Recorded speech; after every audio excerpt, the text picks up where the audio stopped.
Valuation of long term securities. Valuation means finance में इसको हम कह सकते हैं कि किसी चीज की कीमत। वैल्यूएशन यानी किसी चीज की कीमत को कैलकुलेट करना, मालूम करना। Of long term securities. अब सिक्योरिटीज और लॉन्ग टर्म का क्या मतलब है? आपको पता है कि कोई किसी भी कंपनी का, किसी भी कॉरपोरेशन लिस्टेड कंपनी का जो कैपिटल स्ट्रक्चर है, वो दो चीजों पे मुश्तमिल होता है। नंबर वन, वो उधार का पैसा जो कंपनी ने लिया हुआ बिजनेस को चलाने के लिए, और इक्विटी यानी शेयर होल्डर्स का पैसा। दो सोर्सेस से जो है वो पैसे इकट्ठे करके बिजनेस जो है वो स्टार्ट होता है और फिर चलता है, फिर प्रॉफिट अर्न करता है, और उस प्रॉफिट में से कुछ हिस्सा इंटरेस्ट की मद में जो है वो डेट होल्डर्स को दे दिया जाता है, बाकी जो है वो शेयर होल्डर्स को डिस्ट्रीब्यूट कर दिया जाता है एज ए डिविडेंड। तो जो कैपिटल है, आपको पता है कि कंपनी कभी खत्म ना होने के लिए बनती है, कि कंपनी कभी खत्म नहीं होगी और कंपनी चलेगी अनफोर्सीन फ्यूचर तक के लिए, क्योंकि कभी भी कोई बिजनेस बंद होने के लिए नहीं चलता। तो इसलिए हम कैपिटल जो इकट्ठा करते हैं डेट और इक्विटी से, इसे हम लॉन्ग टर्म कहते हैं। यहाँ से मैंने लॉन्ग टर्म भी समझा दिया। अब सिक्योरिटीज, सिक्योरिटीज किसको कहते हैं? ये डेट जो है, डेट कैसे ले सकते हैं? उधार आप कैसे ले सकते हैं? बैंक से ले सकते हैं, बैंक लोन के थ्रू, बॉन्ड्स के थ्रू, कि आप बॉन्ड्स इशू कर दें या डिबेंचर इशू कर दें। बॉन्ड और डिबेंचर में क्या फ़र्क है, ये हम किसी और लेक्चर के अंदर डिस्कस करेंगे। इसी तरह जो इक्विटी है, डेट आप 1, 2, 3 तरीकों से, यानी बैंक लोन, बॉन्ड्स और डिबेंचर के थ्रू जो है ना इशू करके आप लोगों से उधार ले सकते हैं। On the other hand, share holders का पैसा जो है वो कॉमन स्टॉक और प्रेफर्ड स्टॉक के थ्रू इशू करके आप ले सकते हैं। तो इन सबको जो है वो कलेक्टिवली हम कहते हैं फाइनेंशियल एसेट्स। इन पाँचों को फाइनेंशियल एसेट्स, क्यों फाइनेंशियल एसेट्स कहते हैं? क्योंकि इनसे हम फाइनेंस इकट्ठा करते हैं, यानी कैपिटल इकट्ठा करते हैं, इसलिए इनको फाइनेंशियल एसेट्स बोलते हैं। और ये पीस ऑफ पेपर होते हैं। पीस ऑफ पेपर क्यों है?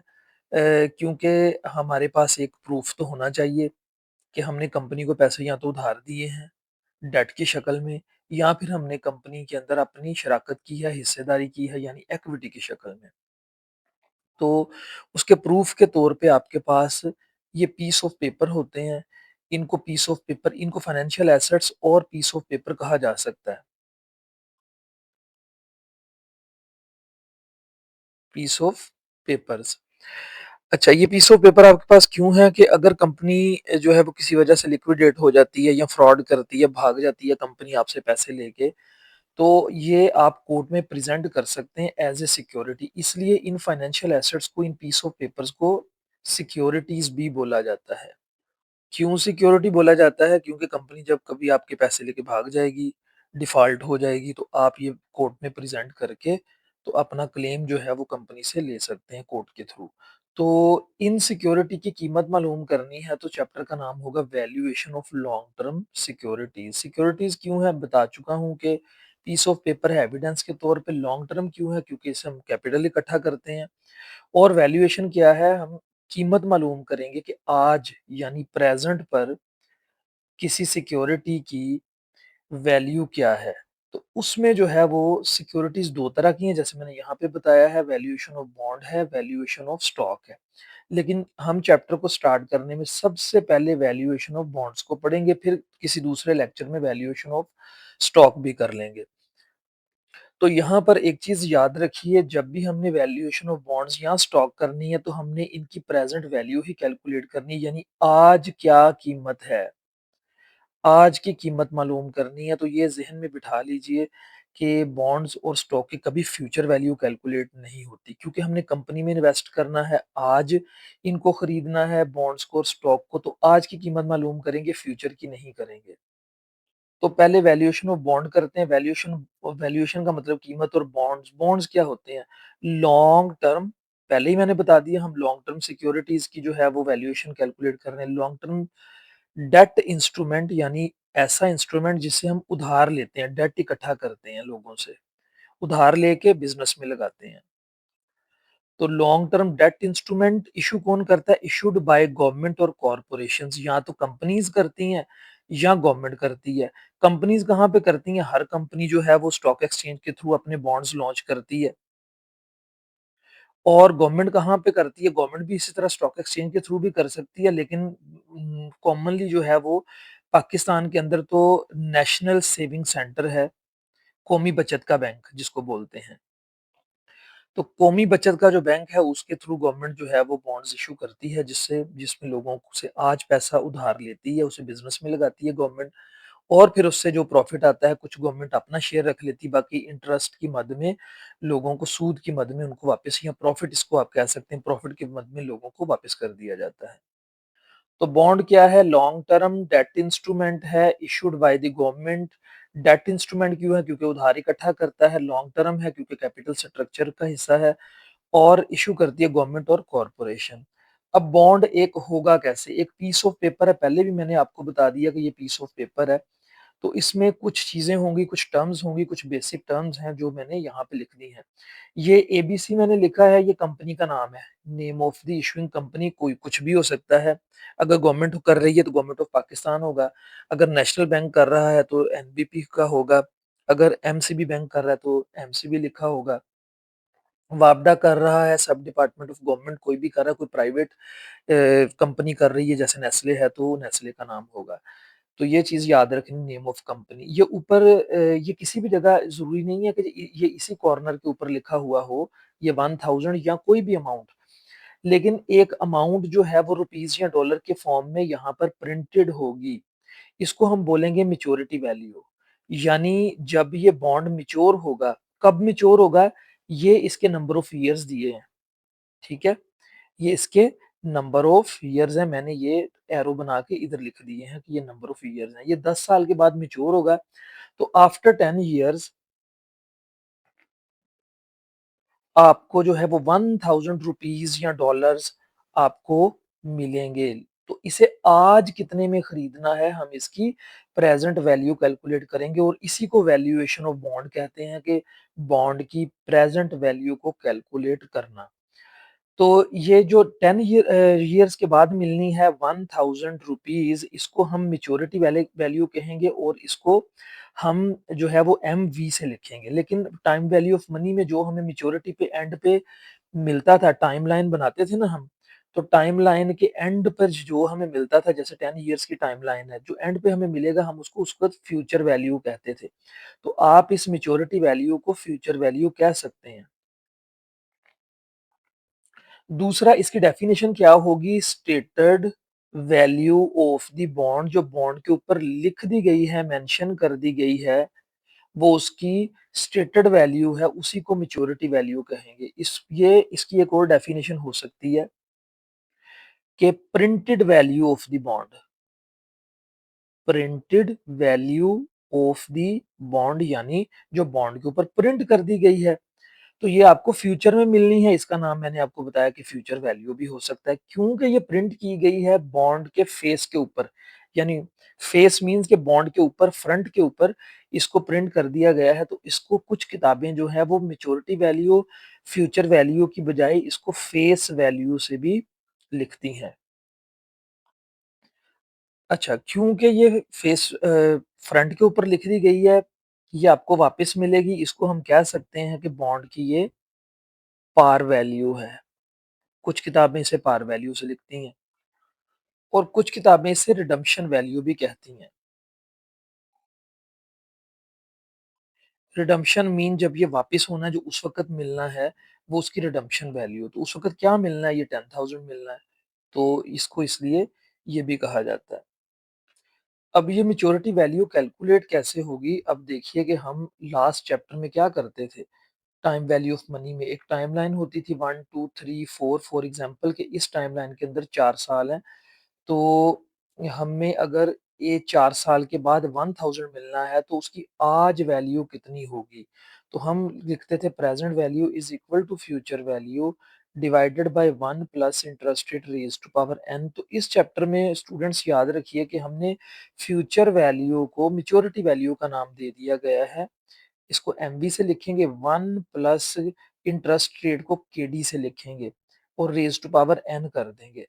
अब ये केडी क्या है? मैच्योरिटी वैल्यू तो मैं बता चुका हूँ। ये केडी क्या है? इसे आप कह सकते हैं कॉस्ट ऑफ डेट।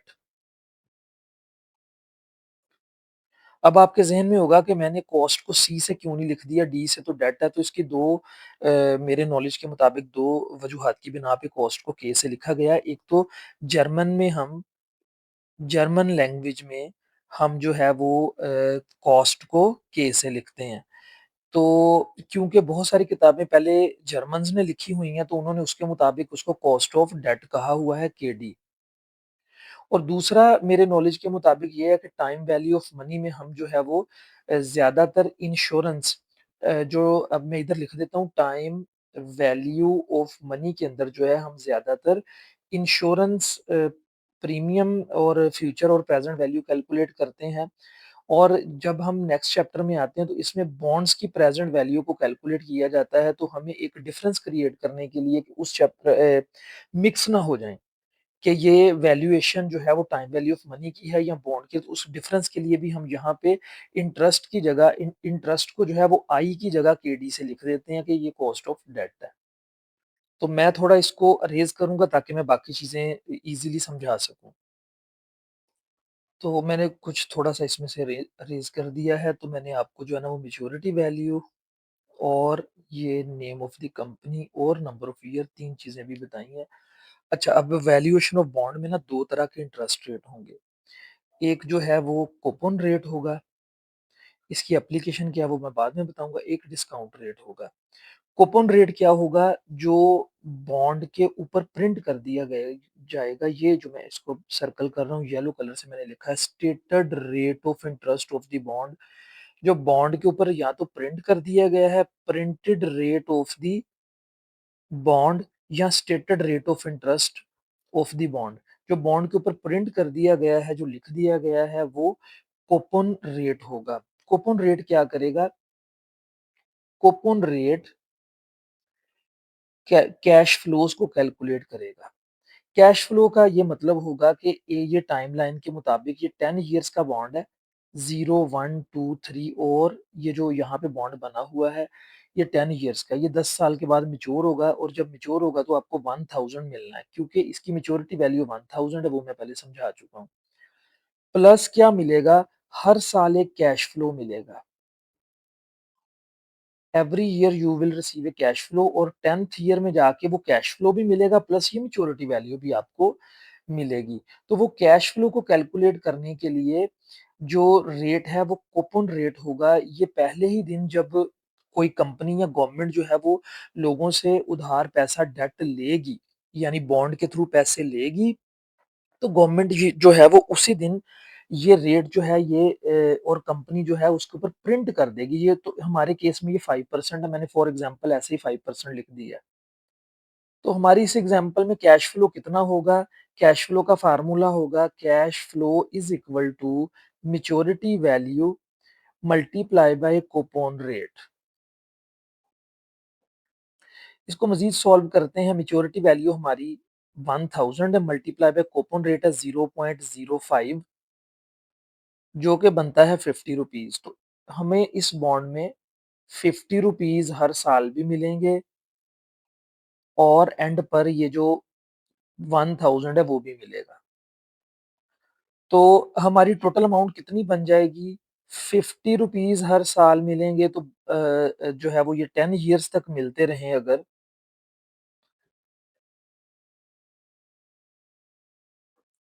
तो ये बनेगा हमारा 500 प्लस हमें एंड पर मिलना है 1000। तो टोटल हमें 10 सालों में 1500 रुपीज़ या डॉलर या किसी भी कंट्री की करेंसी जो है वो हमें मिलेगी। तो इसे आज कितने में खरीदना है यानी इसकी प्रेज़ेंट वैल्यू कैलकुलेट करनी पड़ेगी, उसी को बोलते हैं वैल्यूएशन ऑफ बॉन्ड, कि बॉन्ड की आज की वैल्यू कैलकुलेट कीजिए। तो जब हम कैश फ्लो कैलकुलेट कर चुके होंगे हर साल का ये 50 रुपीज़, तो उसके बाद जो है वो कूपन रेट का काम खत्म हो जाएगा, बाकी बॉन्ड की प्रेज़ेंट वैल्यू कैलकुलेट करनी है, ये 1500 के लिए आज कितना पे करना है, उसके लिए जहाँ भी लगेगा वो डिस्काउंट रेट होगा।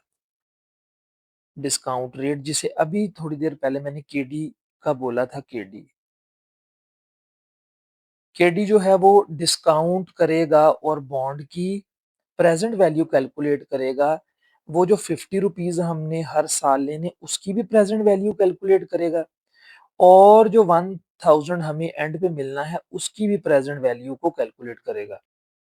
तो फिर अब हम बात करते हैं इस केडी की जो ₹50 और 1000 की प्रेज़ेंट वैल्यू को कैलकुलेट करेगा। इसको हम बोलेंगे डिस्काउंट रेट।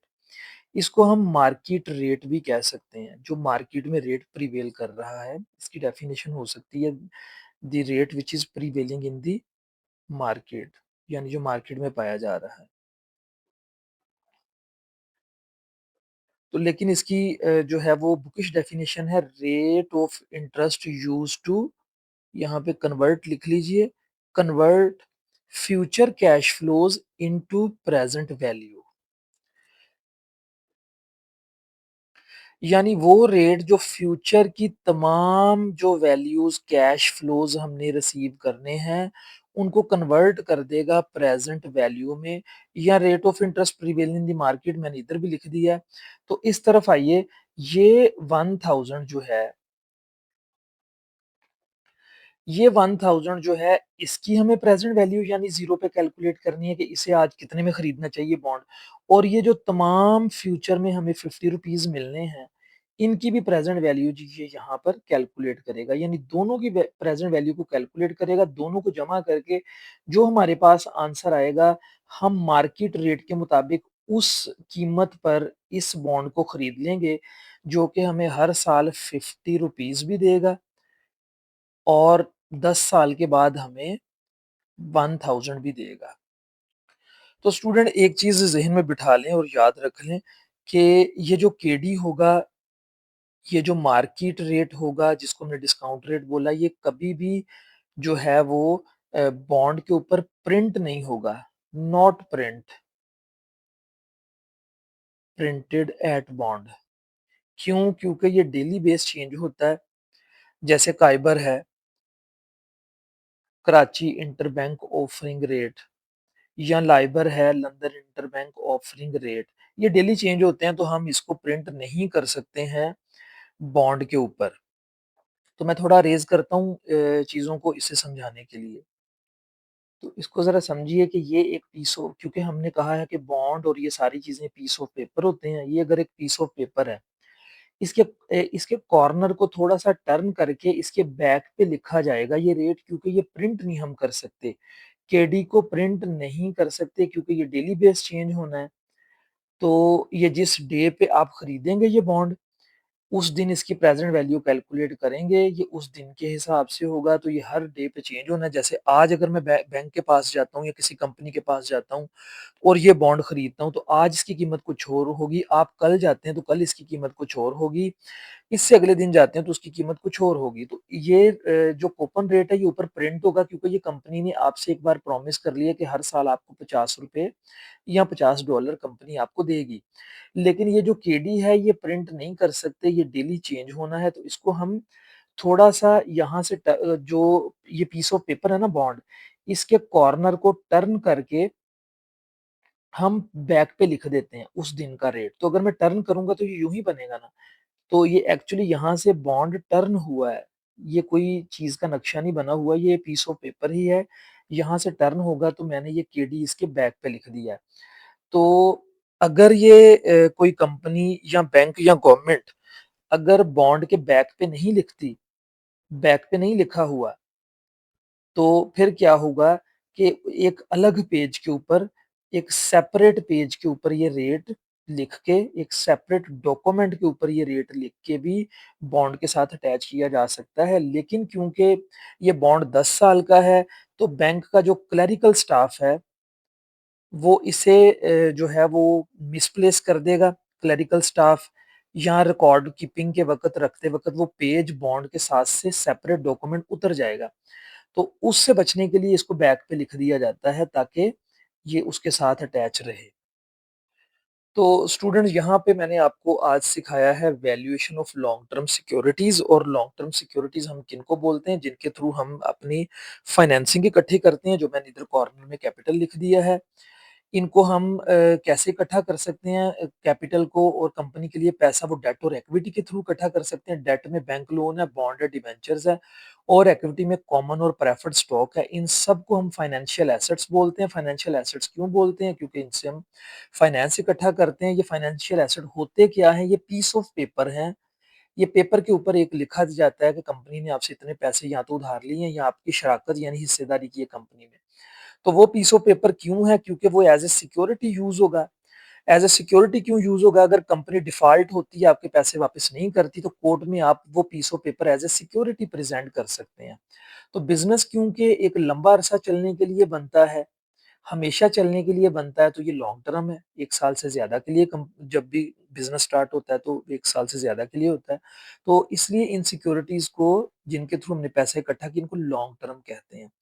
इनको आज लोगों ने खरीदना कैसे है? यानी लोगों ने डेट ये मैं नीचे लिख देता हूँ, डेट यानी कंपनी को उधार जो देना है वो और कंपनी में जो हिस्सा डालना है या यानी शेयर्स यानी ये जो इक्विटी है, तो इक्विटी खरीदनी है, तो उसको आज कितने यानी प्रेज़ेंट वैल्यू आज उसकी कितनी होगी, आज उसकी कीमत कितनी हो गई, इसलिए इसको valuation of bond sorry valuation of securities बोलेंगे। ये चैप्टर का नाम होगा, फाइनेंशियल मैनेजमेंट का जो है वो 4th चैप्टर है ये।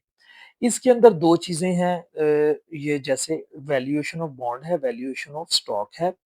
मैंने आज सिर्फ वैल्यूएशन ऑफ बॉन्ड को डिस्कस किया। बॉन्ड क्या है? लॉन्ग टर्म डेट इंस्ट्रूमेंट है, जिसके थ्रू हम लोगों से उधार लेते हैं। बॉन्ड किस तरह का होता है? उसकी क्या बेसिक टर्मिनोलॉजीज़ हैं?